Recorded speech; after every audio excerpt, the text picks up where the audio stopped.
আসসালামু আলাইকুম ওয়া রাহমাতুল্লাহি ওয়া বারাকাতুহু বিসমিল্লাহ ওয়াল হামদুলিল্লাহ ওয়াস সালাতু ওয়াস সালামু আলা রাসূলিল্লাহ ওয়া বা'দ। রাসূলুল্লাহ সাল্লাল্লাহু আলাইহি ওয়াসাল্লাম ইরশাদ করেছেন, দুনিয়ার সর্বোচ্চ দিন জিলহজের প্রথম 10 দিন। জিজ্ঞেস করা হলো, আল্লাহর পথে ব্যয় করা দিনগুলো কি এর সমতুল্য নয়? উত্তরে বললেন, না, তাও এর সমতুল্য নয়। তবে যে ব্যক্তি আল্লাহর পথে নিজের চেহারা ধুলো মলিন করেছেন এবং শহীদ হয়েছেন, তার ব্যাপারটি ভিন্ন বিষয়। মুসনাদে বাজ্জার। হিজরি সনের দ্বাদশ মাস জিলহজ মাস। কোরআন হাদিসে বর্ণিত 4 পবিত্র ও সম্মানিত মাসের অন্যতম একটি এটি। জিলহজের সবচেয়ে মর্যাদাপূর্ণ অংশ এর প্রথম দশক। ইসলামের সর্বাধিক গুরুত্বপূর্ণ দুটি ইবাদা হজ ও কোরবানি এই দশকেই বা এই সময়ে পালিত হয়ে থাকে। এছাড়া কোরআন ও হাদিসে এই দশকের বিশেষ গুরুত্ব, ফজিলত ও আমলের কথাও বর্ণিত হয়েছে। আজকের বিষয় জিলহজ মাসের প্রথম দশক, ফজিলত ও করণীয়। প্রিয় দর্শক শ্রোতা, কাছে এবং দূরে যে যেখানে আছেন সবাইকে স্বাগত জানাচ্ছি যমুনা টেলিভিশনের নিয়মিত আয়োজন in the name of Allah with BRB cables অনুষ্ঠানে। আপনাদের সাথে আছি আমি মোহাম্মদ হিদায়েতুল্লাহ। অনুষ্ঠানটি টিভি সেটের পাশাপাশি যমুনা টেলিভিশনের ফেসবুক পেজে সম্প্রচারিত হচ্ছে। দর্শক, আপনারাও যোগ দিতে পারেন আমাদের সাথে এই অনুষ্ঠানে। সরাসরি ফোন করুন 0298240552 এই নাম্বারে। অতিথি হিসেবে আজ আমাদের সাথে যুক্ত আছেন ডক্টর আ.খ.ম. আব্দুল কাদির হাফিজাহুল্লাহ, অনারেবল প্রফেসর, আরবি বিভাগ, চট্টগ্রাম বিশ্ববিদ্যালয়। আসসালামু আলাইকুম ওয়া রাহমাতুল্লাহ।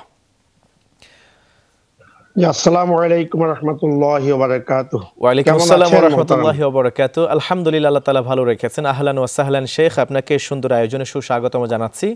আজকে একটি খুবই গুরুত্বপূর্ণ দিন। এই দিবসে আমরা আপনাকে পেয়ে সত্যি ধন্য জ্ঞান করছি নিজেদেরকে। আমরা আজকে আপনার কাছ থেকে মহিমান্বিত মাস আসতে চলেছে, 4টি পবিত্র মাসের অন্যতম একটি জিলহজ মাস বা আরবি মাসসমূহের মধ্যে সর্বশেষ মাস। এর প্রথম দশকের ফজিলত, গুরুত্ব, তাৎপর্য নিয়ে শুরুতে আমরা আপনার কাছ থেকে শুনতে চাইব, প্লিজ। জি, আসসালামু আলাইকুম ওয়া রাহমাতুল্লাহ। যমুনা টেলিভিশনের সম্মানিত দর্শক শ্রোতা, অত্যন্ত গুরুত্বপূর্ণ একটি মাসের উপরে এবং প্রথম 10 দিনের উপর আলোচনা করার জন্য সম্মানিত সঞ্চালক আমাকে অনুরোধ করেছেন। জিলহজ শব্দ অর্থ হলো হজ সম্বলিত, আর শাহরুল জিলহজ মানে হজ সম্বলিত মাস। যে মাসে পবিত্র হজ সম্পন্ন হয়, সম্পাদিত হয়, সেটি হলো জিলহজ মাস। এই মাসের প্রথম 10 দিন সম্পর্কে সূরাতুল ফজরের 3টি আয়াত, প্রথমে 3টি আয়াতে অত্যন্ত চমৎকার ভাবে আল্লাহ তাআলা বলেছেন, ওয়াল ফাজরি ওয়া লায়ালিন আশরিন ওয়াশ শাফঈ ওয়াল ওয়াতরি। তাফসীরের মধ্যে এসেছে ওয়াল ফাজর মানে হলো যে জিলহজ মাসে যে রাত, সকাল বেলা ফজরের সময় অথবা ফজরের সালাতের সময়। লায়ালিন আশরিন বলতে প্রথম 10 দিন এবং রাতকে বোঝানো হয়েছে। ওয়াশ শাফঈ ওয়াল ওয়াতরি, শাফঈ বলতে জোর রাত্রি, সেটি 10ম তারিখ, এবং ওয়াল ওয়াতরি মানে বেজোর রাত্রি, সেটি বলা হয়েছে 9ম তারিখের রাত্রি। এইভাবেই মূলত মুফাসসিরিন কিরাম ব্যাখ্যা করেছেন। এবং এই আয়াতের তাফসীর করতে গিয়ে আল্লামা ইবনে আব্বাস রাদিয়াল্লাহু তাআলা আনহু, হযরত আল্লামা আব্দুল্লাহ ইবনে জুবাইর রাহমাতুল্লাহি আলাইহি এবং মুজাহিদ রাহমাতুল্লাহি আলাইহি তারা বলছেন, ইন্না আল আশরু মিন জিলহজ, এটি হলো জিলহজ মাসের প্রথম 10 দিন। এই 10 দিনের ফজিলত সম্পর্কে আলোচনার আগে আমি একটু বলি যে আল্লাহ তাআলা বর্তমানে আমরা যারা উম্মতে মুসলিমা আছি, আমাদের হায়াতকে আল্লাহ রাসূলের বক্তব্য অনুযায়ী 60 থেকে 70-এর মধ্যে সীমাবদ্ধ করেছেন। কিন্তু আল্লাহ তাআলা মাঝে মাঝে এমন কিছু সুযোগ সুবিধা আমাদেরকে দিয়েছেন, যেই সুযোগ সুবিধার কারণে আমরা দীর্ঘ হায়াত প্রাপ্ত উম্মতের মতো এই বরকতগুলো, সেই ফজিলতগুলো আমরা পেয়ে থাকি। তার মধ্যে তিনি সুযোগ সুবিধা দিয়েছেন রমজান মাসে লাইলাতুল কদর দিয়ে, এবং এই জিলহজ মাসের প্রথম 10 দিনের ফজিলত দিয়ে।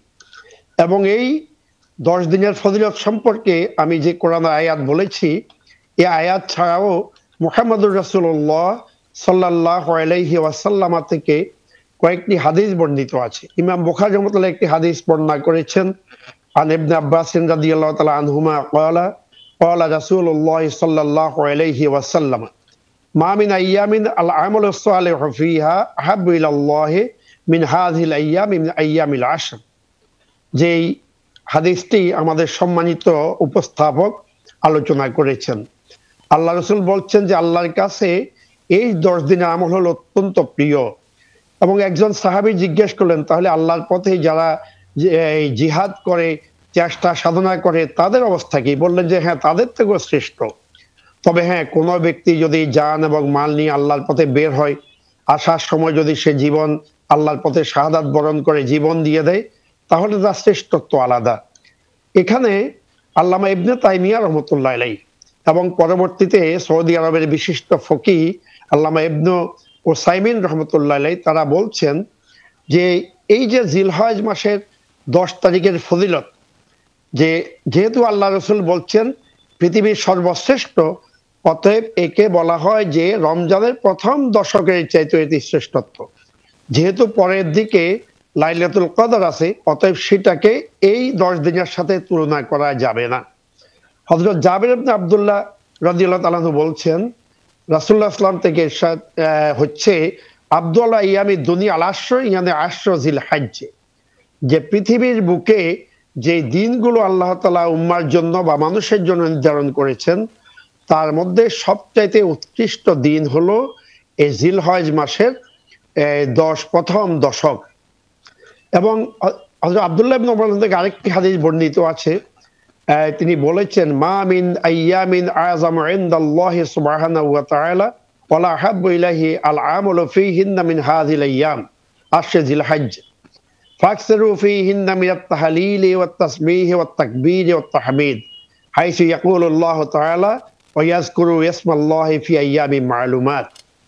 যে তিনি বলেছেন যে আল্লাহ তাআলার কাছে সবচাইতে প্রিয় দিনগুলো এবং সবচাইতে মর্যাদাবান দিনগুলো, যেই দিনগুলোতে মানুষ আমল করবে, সেগুলো হলো এই দিনগুলো, অর্থাৎ জিলহজ মাসের প্রথম দশক।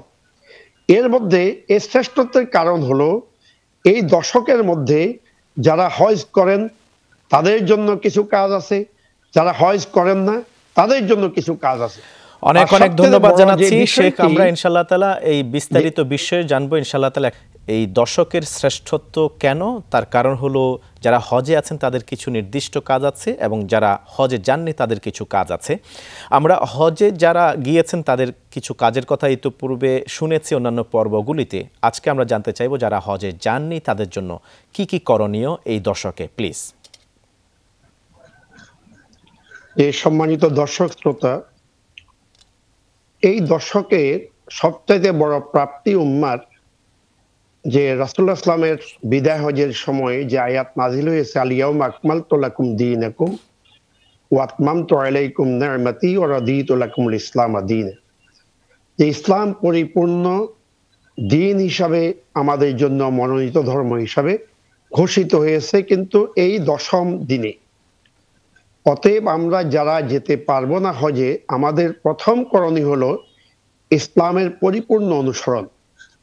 এবং ইসলাম যে আল-ইয়াউমা আকমালতু লাকুম দীনাকুম, যে একটি পরিপূর্ণ দিন, ওয়া আতমামতু আলাইকুম নি'মাতি, এবং এটি যে আল্লাহর পক্ষ থেকে একটি নিয়ামত, এই বিষয়টাকে, দিনটাকে পরিপূর্ণ দিন হিসাবে অনুসরণ করা এবং নিয়ামত হিসাবে এটাকে গ্রহণ করা।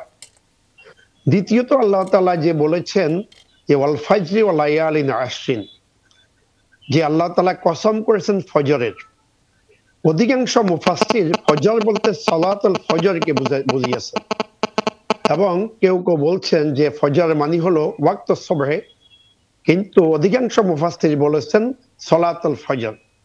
তাহলে আমরা যারা হজে যাব না তারা সালাতুল ফজরের প্রতি গুরুত্ব আরোপ করতে হবে। তৃতীয়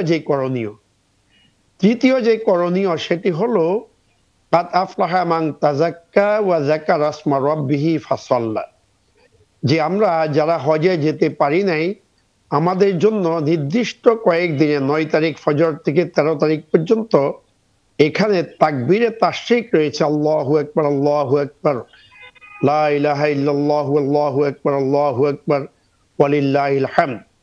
এই তাকবীরের তাশরিক আমাদেরকে করতে হবে, ও যাকারা আসমা রাব্বিহি ফাসাল্লা, এবং আমাদেরকে এই ঈদের সালাত আদায় করতে হবে। ঈদ বলতে ঈদুল আজহার সালাত আমাদেরকে আদায় করতে হবে এবং অধিক অধিক জিকির আমাদেরকে করতে হবে।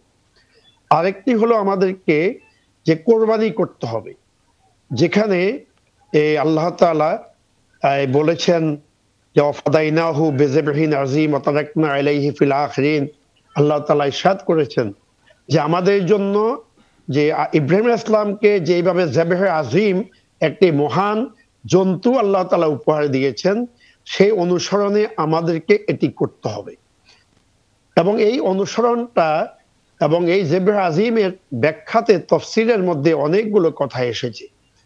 তার মধ্যে একটি কথা হলো, যেহেতু এই পশুটি এমন একটি পশু, যেই পশুটি কোরবানি হয়েছে ইসমাঈল আলাইহিস সালামের ব্যক্তির পরিবর্তে, একজন পরবর্তী যিনি নবী হয়েছেন তার পরিবর্তে একটি পশু হয়েছে, এর জন্য এটা যাবেহুন আযীম। আরেকটি হলো, এটি এমন একটি ইবাদত যেটি ইবাদতে মুস্তামাররা, যে ইব্রাহিম আলাইহিস সালামের সময় থেকে আজ পর্যন্ত এটি অনুষ্ঠিত হয়ে আসছে, এই জন্য এটিকে যাবেহে আযীম বলা হয়েছে।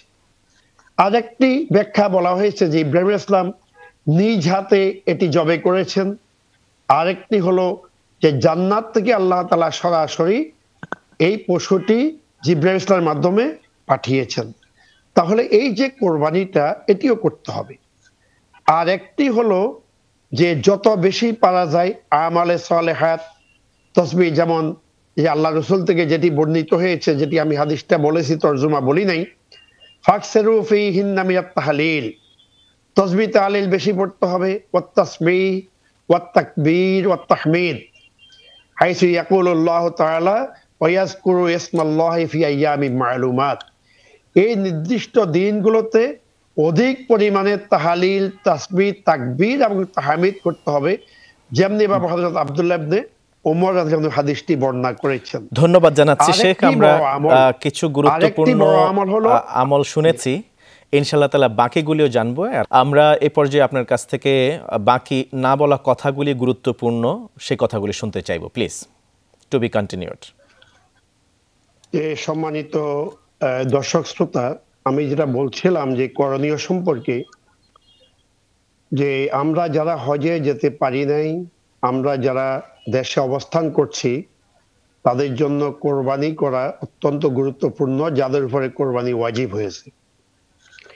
আরেকটি করণীয়, সেটি হলো আরাফার দিবসে সিয়াম সাধনা করা। যেই দিন হাজী সাহেবগণ আরাফাতের ময়দানে থাকবেন, সেই দিন যারা আরাফাতের ময়দানে থাকবেন না, তারা সিয়ামের একটা রোজা রাখা, এটিও রাসূল ইসলাম থেকে বর্ণিত আছে, অত্যন্ত ফজিলতের কাজ। হযরত আবু কাতাদা রাদিয়াল্লাহু তাআলা থেকে বর্ণিত, রাসূলুল্লাহ সাল্লাল্লাহু আলাইহি ওয়াসাল্লামকে প্রশ্ন করা হলো, সুইলা রাসূলুল্লাহ সাল্লাল্লাহু আলাইহি ওয়াসাল্লাম সাওমে ইয়াউমে আরাফা, যে আরাফার দিনে যদি কেউ সিয়াম সাধনা করে, রোজা পালন করে, তাহলে আমাদের কি লাভ হবে? ফাকালা রাসূলুল্লাহ সাল্লাল্লাহু আলাইহি ওয়াসাল্লাম ইউকাফফারু সাইয়্যা আল মাদিয়া ওয়াল বাকিয়া। আল্লাহ রাসূল বললেন যে বিগত এক বছরের তার গুনাহগুলো মাফ হয়ে যাবে এবং আগামী এক বছরের সগীরা গুনাহ আল্লাহ তাআলা মাফ করে দিবেন। তাহলে এই যে একদিনের রোজা রাখলে যদি এই সওয়াব হয়, তাহলে এই সুযোগটাও আমরা যারা হজে যেতে পারি নাই, আমরা সেটা করব। আরেকটি কাজ হলো ওমাই ইউআযযিম শাআইরাল্লাহি ফাইন্নাহা মিন তাকওয়াল কুলুব। আল্লাহ তাআলা ইসলামের যে বিধিবিধান এবং ইসলামের যে শায়ের নিদর্শনগুলো দিয়েছেন, সেই নিদর্শনগুলোর প্রতি আমাদেরকে শ্রদ্ধা এবং সম্মান পোষণ করতে হবে। আরেকটি হলো তাওবান নাসুহ, যে আমরা অতীতে অনেক ভুল ভ্রান্তি করেছি, অনেক দোষ করেছি, মানুষ হিসাবে বুঝে করেছি, না বুঝে করেছি, জেনে করেছি, না জেনে করেছি। আমরা তওবা করতে হবে, যাতে করে আমরা এই কাজগুলো আল্লাহ তাআলা আমাদেরকে অপরাধগুলো মাফ করে দেন। তওবার অনুষঙ্গ হলো অতীতে যা ভুল ভ্রান্তি করেছি তার জন্য ক্ষমা চাওয়া, বর্তমানে এই কাজ আর না করা, ভবিষ্যতে এই সিদ্ধান্তের উপর অটল থাকা। এই কাজটি আমরা করতে পারি। সেটি হলো কিভাবে? আত-তাহাল্লি বিল ফাদাইল বা'দা আত-তাখাল্লি আনির রাযাইল। যে মন্দ কাজগুলোকে আমার জীবন থেকে দূরীভূত করে দিব, সুন্দর আদর্শময় জীবন আমি ধারণ করব, এটি আমি এখান থেকে পাই। আর কোরবানি যেটি আমরা শিক্ষা, সেটি হলো লা ইয়ানালাল্লাহা লুহুমুহা ওয়ালা দিমাউহা ওয়ালাকিন ইয়ানালুহুত তাকওয়া মিনকুম। তাহলে এই যে কোরবানির পশুটা আমরা জবে করি, এর গোশত এবং রক্ত কিছুই পৌঁছে না, পৌঁছে তাকওয়া।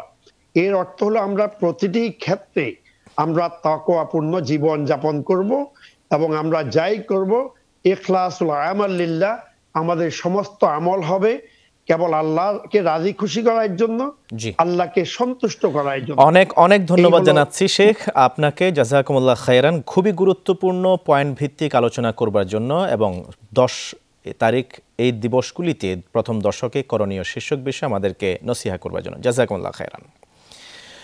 জিলহজের প্রথম 9 দিন রোজা রাখা মুস্তাহাব হওয়ার পাশাপাশি শুধু 9 তারিখ বা আরাফার দিবসের রোজার বিনিময়ে আগের এবং পরের মোট 2 বছরের সগীরা বা ছোট গুনাহগুলি মাফ করে দেয়া হয়। এছাড়াও রাসূলুল্লাহ সাল্লাল্লাহু আলাইহি ওয়াসাল্লাম বলেছেন, আল্লাহর কাছে জিলহজের প্রথম দশকের আমলের চেয়ে বেশি মর্যাদাপূর্ণ ও প্রিয় অন্য কোনো দিনের আমল নেই। সুতরাং তোমরা এই দিনগুলোতে বেশি পরিমাণে সুবহানাল্লাহ, আলহামদুলিল্লাহ, লা ইলাহা ইল্লাল্লাহ, আল্লাহু আকবার পাঠ করো। হাদিসটি মুসনাদে আহমদে উদ্ধৃত হয়েছে। আজ এ পর্যন্তই। প্রিয় দর্শক, in the name of Allah with BRB cables অনুষ্ঠান শেষ করছি আজকের মতো। আগামী পর্ব দেখার উদাত্ত আহ্বান জানিয়ে সুবহানাকাল্লাহুম্মা ওয়া বিহামদিকা আশহাদু আল্লা ইলাহা ইল্লা আনতা আস্তাগফিরুকা ওয়া আতুবু ইলাইক। ওয়াসসালামু আলাইকুম ওয়া রাহমাতুল্লাহি ওয়া বারাকাতুহু।